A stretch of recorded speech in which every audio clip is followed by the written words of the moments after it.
And welcome to the Amplifying Scientific Innovation video podcast. I'm your host, Dr. Sophia Onoye, founder and CEO of the Sophia Consulting Firm, a WeBank certified life science marketing and communications consultancy that was established in New York City with the goal of amplifying scientific innovation.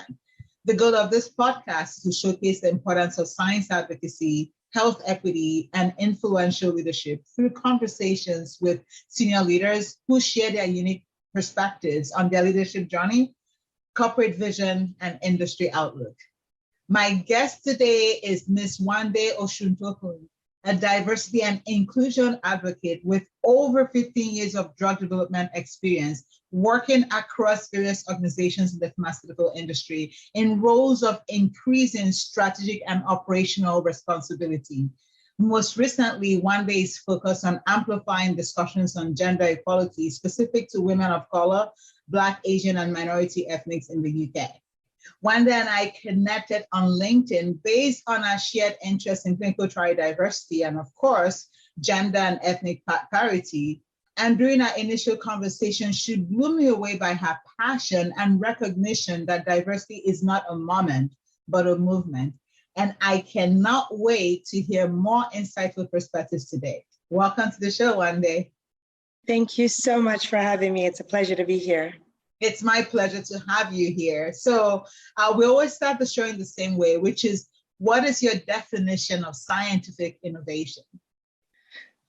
Wow, that's a great question. What is my definition of scientific innovation? You know, there are a couple of things that come to mind when I think about that. I think it's awareness of the need for innovation, awareness for the need of new or novel ideas, different ways of thinking. I think, again, when you link that to sort of diversity and inclusion, it's about the power of different ways of thinking. Mm-hmm. And that's really what I think. I think scientific innovation, the industry, the pharmaceutical industry has been in existence for a long time, but there is the recognition that we need to, quote unquote, think outside of the box. And that's what I would say, new ways of thinking. We need to evolve our thinking. I love that. And I love how you tied that back into diversity, because as we all well know, diversity of thought is actually the best generator for innovation. So thank you for sharing that definition. Now, you are truly a global citizen. I mean, you've lived in different continents, including my native land of Nigeria. So how did that influence your interest in addressing diversity and inclusion? No, thank you for that. You know, it's really important. One of the things I like to say is one of my party tricks is I love to say that I know people in lots of different countries. I know lots of people who speak lots of different languages. I'm fascinated by the diversity that we have on this planet. Religion, culture, you know, this is all very important to me. And I think, again, I was very fortunate in my upbringing to live in different parts of the world and to really see diversity, you know, the benefits of diversity at its finest. You know, I grew up in a lot of spaces where I was perhaps the only person of color or the only Black person. So I learned very quickly that, hey, as an individual, that's who I am, but that they're just human beings. We're all diverse, but it's important to focus not only on our differences, but our similarities as well. So I think that's always something that has kind of scratched that itch. I'm also, I like to say, a connector of people. So I love the fact that I have a large, expansive global network. I say to people, if you come to me with a question or a request, I may not be able to address it, but I certainly will be able to connect you with the person who does. Wonderful, extremely well said. I can share that same testament. I think having lived in different countries in the world, and even in the US, I've lived in maybe 12 different states. I mean, as I went through schooling, but I think it's really a remarkable thing because to your point, you learn about different cultures, different religions, different foods, different experiences, and that really elevates your passion, which of course it's about advancing diversity and inclusion. So thank you for sharing that. Now, I know you professionally do some work in the clinical trial diversity space. What have you learned from these experiences, and what would you like to share with our audience so far that they may not necessarily know about the importance of clinical trial diversity? You know, that's a great question. You know, clinical trial diversity is not a new topic. It's just the buzz topic at the moment. And it's a little unfortunate that it has taken this long for it to get to the top of the priority list within organizations. There are people who will say they have been fighting for and advocating for clinical trial diversity for decades, and that's absolutely true. I think because of where we are now in terms of we're in a global pandemic, there is social injustice and unrest starting in the US, but in different parts of the world last year. It's now something that can no longer be ignored in terms of, are we actually developing medicines for everybody? When you look at clinical trials, especially large phase 3 trials, you look at where they're conducted in the world, geographical regions, you look at disease prevalence, you have to sort of do the math and say, well, are only certain types of people are getting impacted by certain diseases? Again, when you look at the African continent, initially, all of the trials that were focused on the continent were communicable diseases. But we also know that oncology, cancers are a huge issue on the continent. So we need to be ensuring that our investigators, key opinion leaders, and patients are being included in clinical trials within the oncology space globally. And we also know, again, around genetic and genomic diversity on the African continent, we have to be having these conversations as why are we shutting out certain geographical regions? And I think that's something that I'm very passionate about.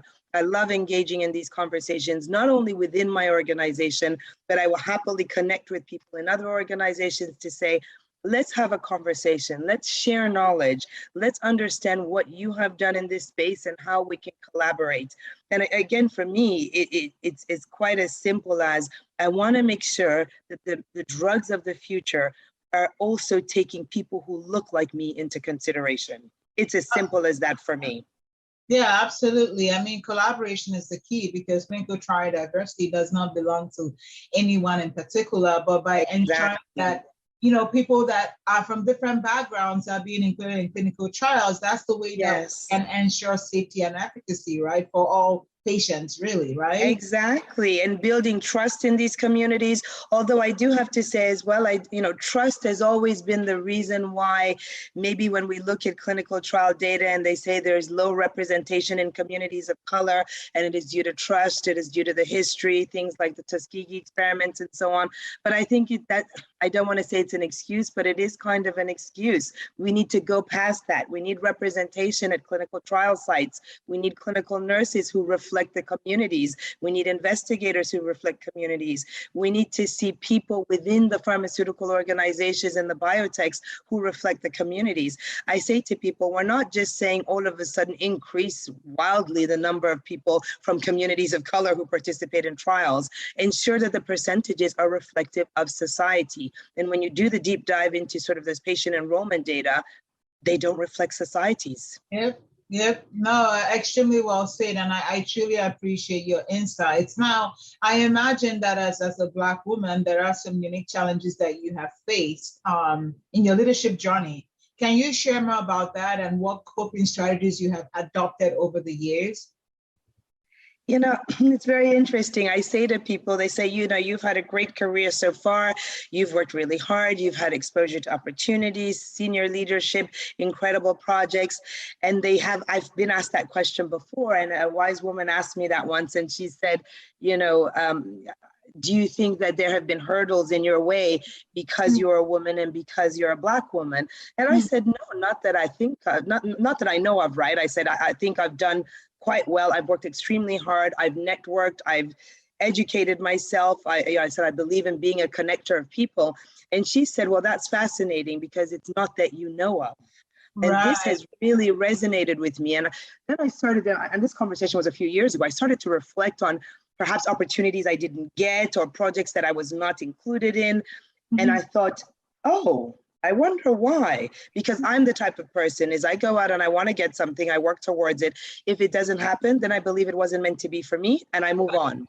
I don't dwell on it. But that conversation led me to think about, I know that I'm a bit of an outlier, right? I know that for every one of me who says that I have had incredible opportunities to lead an employee engagement group in my organization, to have access to senior leaders, I know there are many more who have zero of this, who are struggling to get access to leadership, coaching, mentoring, sponsorship, who want to be, on the high visibility projects, but don't get that chance. But I know that I have been very fortunate. And I think it's down to a number of things. It's down to my dedication, my commitment, my hard work, my values and morals, how I was raised. My parents were very clear from a young age in terms of the importance of, education and teamwork and leadership and accountability, but as well, courage and bravery to speak up in certain situations.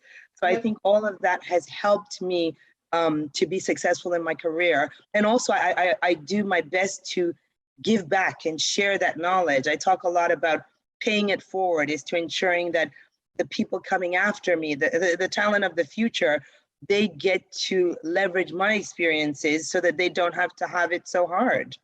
Yeah, I love that. It's really for making a better tomorrow, not just through your work in healthcare, but through the passions that you pursue. One of them is creating opportunities for others. And I cannot think of a better way to do that more than mentorship. So can you tell us about any notable mentors that have helped to shape your career journey to date?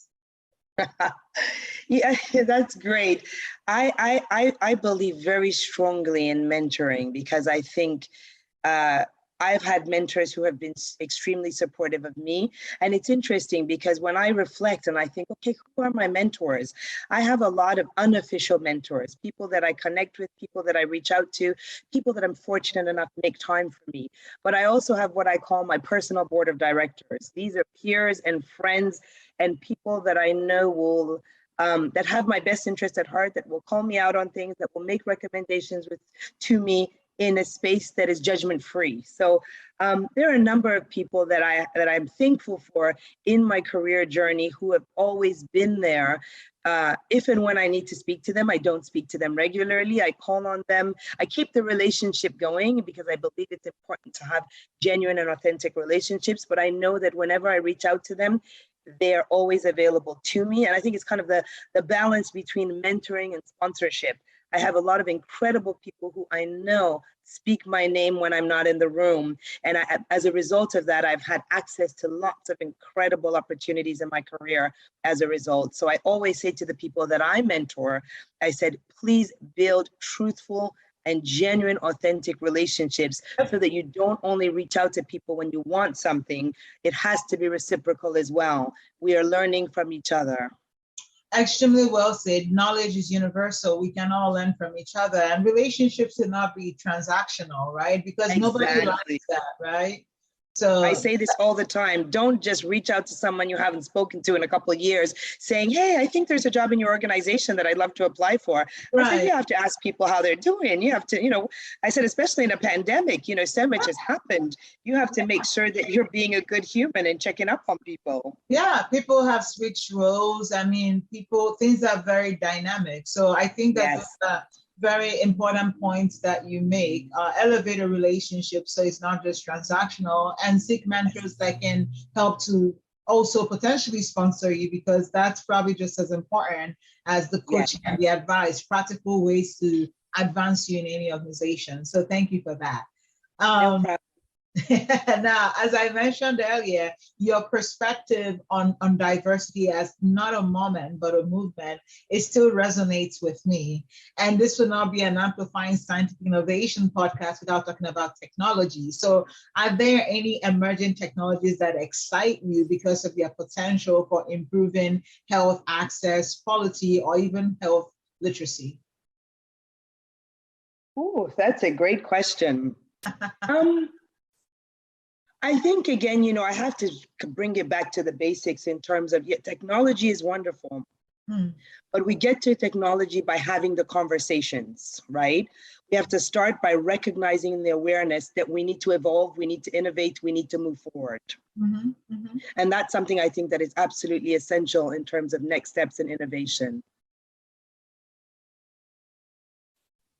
Excuse me, sorry. I know I did mention that I have a chest infection, and I was hoping that I would.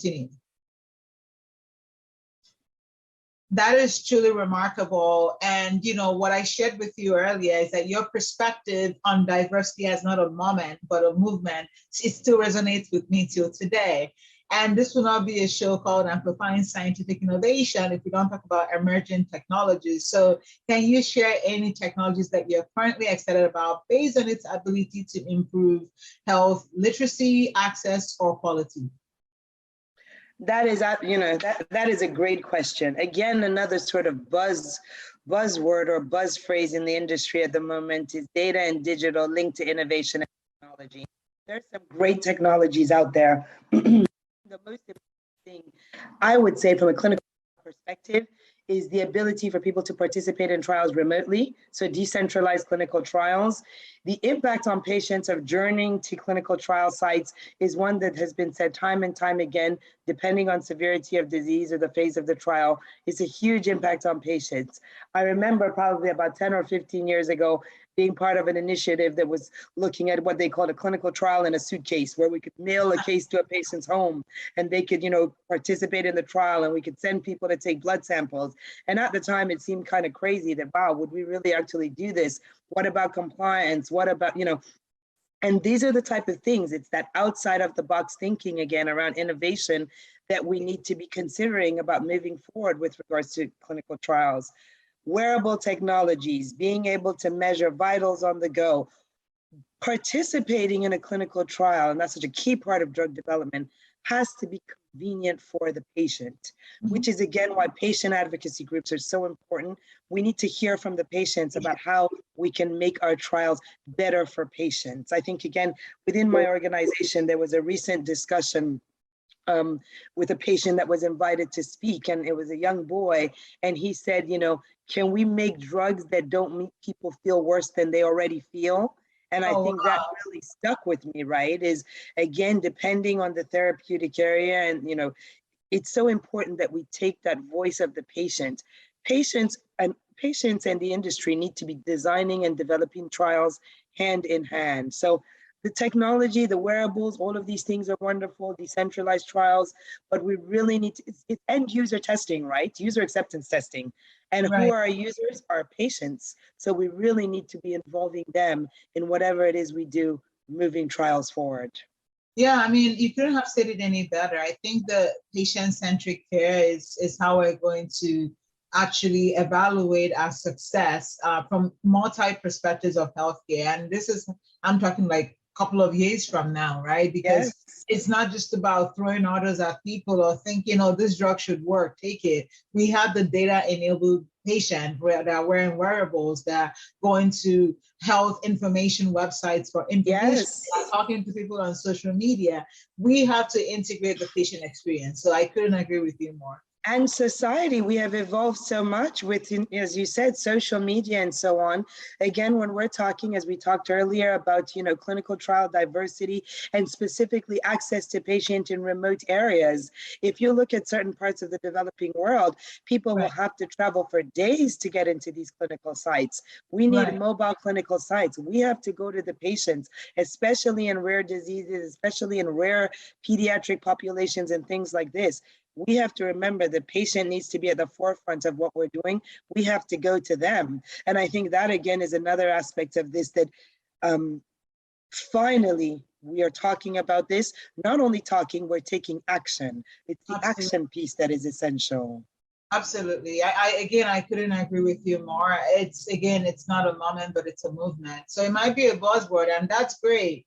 I'm happy that healthcare finally has a ton of buzzwords that we can use to amplify the need for investment, to amplify the need for, drug discoveries that really facilitate care, and to put the patient at the forefront of that conversation. I'm truly excited. So my second to last question for today, let's bring it back to innovation. Why not? So what are some important factors that for sustaining innovation in the life science industry? In your Important. opinion, of course. That's always my disclaimer, right? These are my opinions and not that of my organization or any organization or corporation that I support on or sit on a board. I love it, right?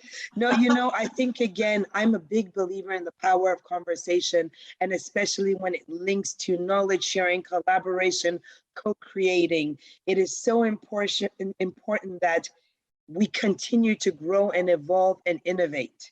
I think that's the only way that we're going to, and I say we as an industry, the pharmaceutical industry, will continue to be successful. If we just think, hey, we're done, we've discovered all the drugs that we can, let's just keep doing this. We know that we have patents that run out. We know that we have, so I think, again, that's probably one aspect of driving and pushing the industry to continue to innovate and continue to seek out novel treatments and medicines and continue to think about the impact that we have on the society as a whole. Look at where we are today with a global pandemic. Did we ever think that we would have a situation that would impact essentially every corner of the world? When the world went into lockdown, we were in lockdown everywhere. We were in lockdown in the US, in Switzerland, in Nigeria, in Venezuela, in everywhere. This was a reminder of how small our world is and the importance of acknowledging that what impacts one impacts us all. And I really hope that, if anything, that is a key lesson that we will take from this global pandemic. And the innovation around developing vaccines and, not only developing, but also administering vaccines.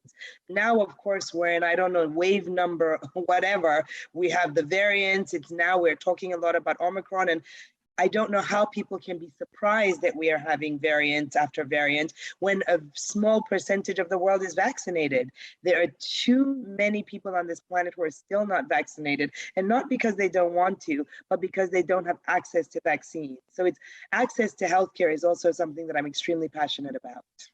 Yeah, I couldn't, again, I agree with you more. Based on where we both come from and our heritage, I think we care about access because we know that the social determinants of health pretty much states that those that have more money tend to have better health outcomes. So how do we ensure that those that still aspire to have better health outcomes but cannot afford it, that we can maybe find a bridge or support them some way? And obviously the vaccine it's a natural example, but you mentioned biology earlier on, right? Africans are not dying just from infectious diseases, but what about oncology, different types of cancers, and they're underreported because we don't have the same sophistication in technology and the same type of surveillance, or even the same types of screenings that you would expect here. Screenings, diagnosis, all of it. It's unfortunate. Yeah, and it's all part of that access conversation. So thank you for reinforcing that. And just in closing, I want to make sure that I capture any final comments or thoughts that you'd like to share with our audience. It's your call. Thank you so much. I think it's incredible that the work that you are doing in terms of amplifying voices and engaging in these type of conversations. As I said, I'm a big believer in the power of conversation. It's essential for us to talk about the things that are impacting marginalized and underrepresented communities. This is not a question of, the reality is there. The data is there to demonstrate that we are actually not developing medicines for all. It's no surprise that there are, health authorities and regulators in certain parts of the world who insist on pharmaceutical companies running clinical trials in their own populations. We will have more and more health authorities, I think, will start to ask of this. And why should we as an industry wait for this? We should already be ensuring that our trials and our data are diverse before we are told that we have to. I think, again, for anybody who's worked in drug development, we've all been involved in situations where, okay, there's a mandate or a request from a specific regulator to look at specific objectives or endpoints, and then we go off and we run these emergency trials really quickly. The same will be with clinical trial diversity. I believe it was the Moderna COVID trial that paused their trial to ensure that they could recruit more from communities of color. That was a decision they took, not because they were told to do so. We will need more organizations to do this, more organizations to look at prevalence of breast cancer in African American women and what this means for clinical trials and ensuring that they're included in those trials and have access to clinical trial sites. So there's a lot of work to be done in this space, but I feel extremely fortunate that I have people like you to give me a platform to talk about this, but I can also engage with people across the industry and across the globe to have these conversations and make sure that our voices come together to speak as one, because they resound and they will boom to say, we need to listen as a healthcare industry, as a pharmaceutical industry, to ensure that we are inclusive of all when it comes to ensuring that we're providing medicines to those who need them. Thank you.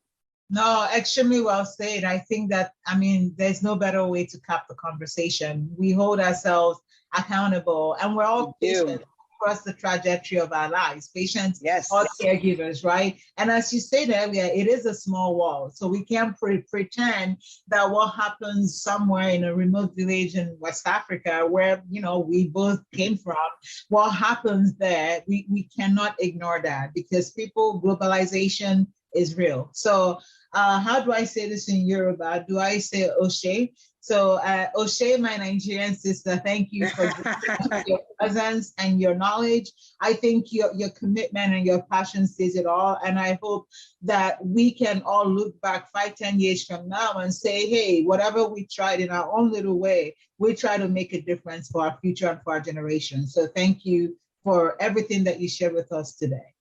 Thank you so much. Thank you very much. Okay, I look forward to staying in touch now. Take care, okay? Absolutely. Take care. Thank you. You too. Bye.